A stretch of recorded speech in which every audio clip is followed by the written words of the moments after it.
Welcome to Module 2 of the digital sports evaluation and sort of training.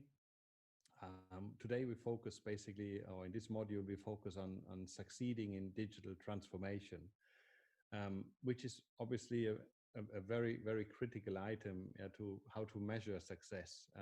Obviously, digital, as I mentioned, is now 10, 12, 15 years old. And therefore, it's very important to determine goals and objectives. And ideally, these digital goals do meet the team goals or the club goals or the sports organization goals for the year to come, because every organization has a vision and a goal to work on. So, and the same we want to apply in our digital approach and in our digital starting point.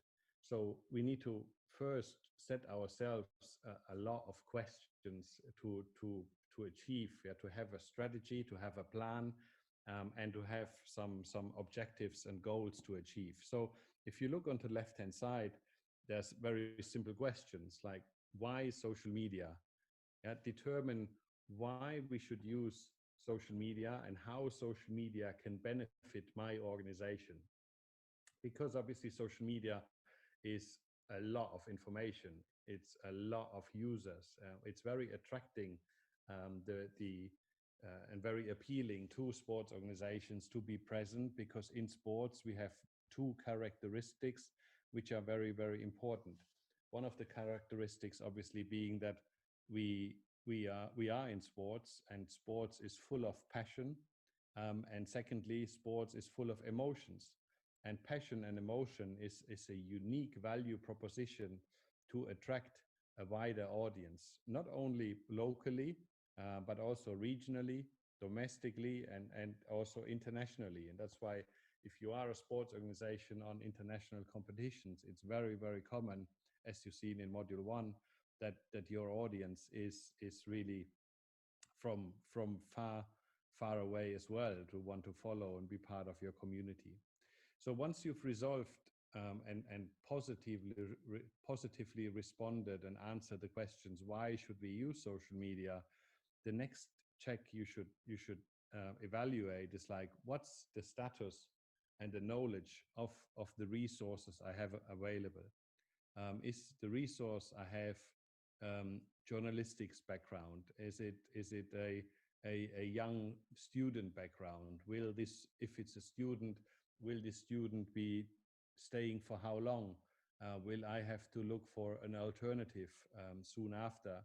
So the resources are the most critical environment, and you can imagine that, or you should imagine that changing the resource in digital is also changing the content, because each individual being responsible for the social media platform have a different attitude, have a different working style, have a different attraction and affection to content, and also to use the different text and terms of the sports you're in. So be very, very careful and very cautious about selecting the right resources for your social media activities, because this person should also have a strategic mind, because the fans constantly expect different things. They want to be entertained. They want to have information. It needs to be actual. It needs to be relevant. It needs to provide values. It needs to provide insights. So it's very, very critical that this person is flexible, is dynamic, but it's also very much going to learn a lot more than he is, or he or she is at this moment in time. And then the third item is obviously your target audience, our fans, media, sponsors, active on social media. And because we are in sports, this answer is very often a very simple yes. But if you then immediately go into the next step, who really is my target audience? Which demographics, which age groups come to my arena, come to my venue to watch the games? Obviously, then you can specify various types of your target audience. You can say this is an interested audience, this is an engaged audience, these are already fans, these are positive or very sympathetic fans, these are negative kind of fans with a negative attribute and complaining a lot. So knowing your target audience is very, very critical, because it determines which content you have to plan, which workflow you have to establish um, to execute all these parameters in digital overall. And with these three foundational questions and clusters to be resolved, then you can go into a planning mode. And the planning mode is basically including the content. Is content constantly available? Do I have a photographer to provide me with pictures, or do I, as the social media administrator, have to go to the training, to the pitch, to the indoor trainings, and take pictures myself? If I have to do it myself, then obviously I need to plan time for these tasks, and therefore for this time I need to see. I need to be also mobile, possibly, because it might not be at the same location. And these timing constraints obviously do impact your other things, yeah, your target audience, and other planning and execution types. So be very cautious about the planning mode. Also, is the responsibility in my single department, or are other departments involved? And who and how is the content delivery process? So this should be very much established.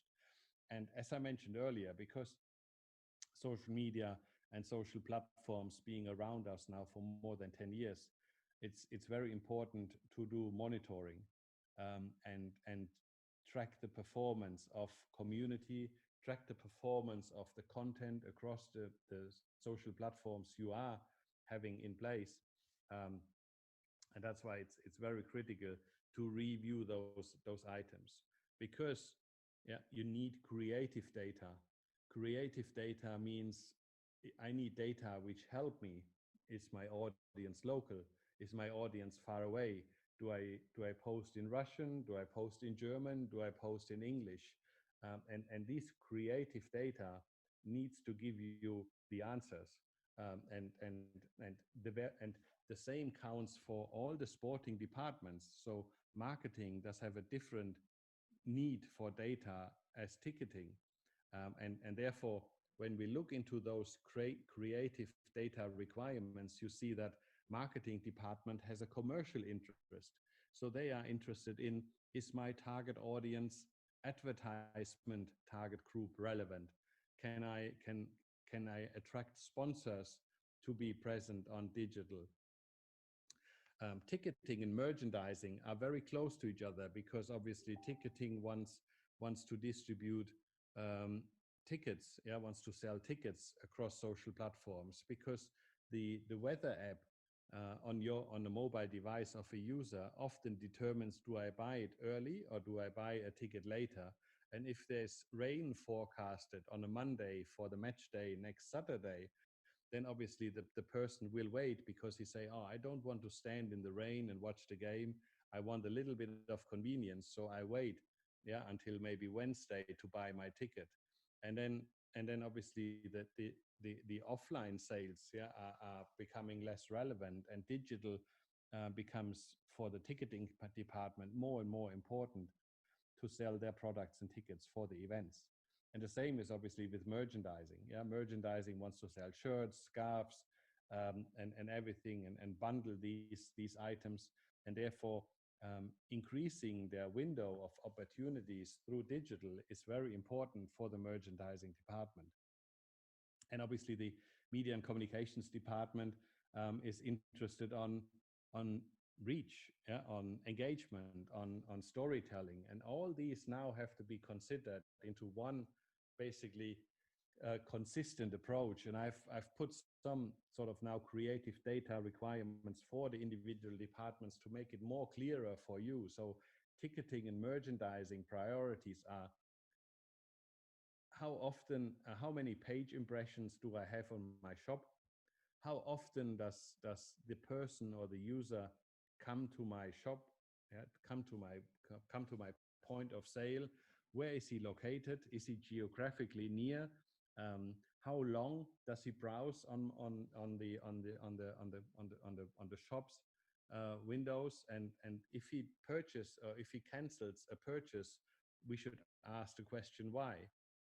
So when you look into the relevant data, it's about age, yeah, it's about the gender, it's about their interest, what they want to do, on which channel they come to us, yeah, which channel they stay, and obviously then the location of the individual in itself. And the same is for marketing and sales. When they package something for a sponsor, the sponsor is obviously, yeah, one key area is obviously the price we want to achieve in selling and attracting these sponsor. But for the sponsor, it's very important. It's like, which platform do you want to engage with me? Am I on the website? Am I on the social platforms? Am I inside the stadium or inside the venue? How much reach, or how many mills of people, how many thousands of people do I reach? And that's why in the old classical marketing calculation, the cost per mil, the CPM value, which you probably know or heard of, has become such a dominant role. But in digital, obviously, we don't have a cost per mil because we don't need to anticipate. Digital, we can measure every single click. We can measure the duration of the sessions. So we can look into a holistic value. Yeah, if it's about sustainability, we identify the partner which is also very sustainable in his marketing effort and reach, and therefore these determines whether a sponsor fits to our approach, yeah, to measure a sponsoring fit, or whether it doesn't. And we, as the obviously as the um, club media or communications and media department, we are interested in reach, yeah, and we are also interested in interactions. If the more interactions we have and the more reach we have, the more impact our content has in the audience. So therefore, obviously, you see that there's various different types of stakeholders included in the conversation. And therefore, it's very important to identify platform roles. Facebook, Twitter, and Instagram, and YouTube, as I mentioned, are sort of the key areas, and obviously play the biggest role and biggest impact in my reach and engagement objective. So I have to give them certain roles. One role needs to be, or for Facebook, we would identify the role being highlights, highlight focused, um, and identify those items on this. Twitter, for example, is my live channel. It's my news channel. It's where I'm presented um, on for like where journalists and media is listening to. So everything live will take place on Twitter.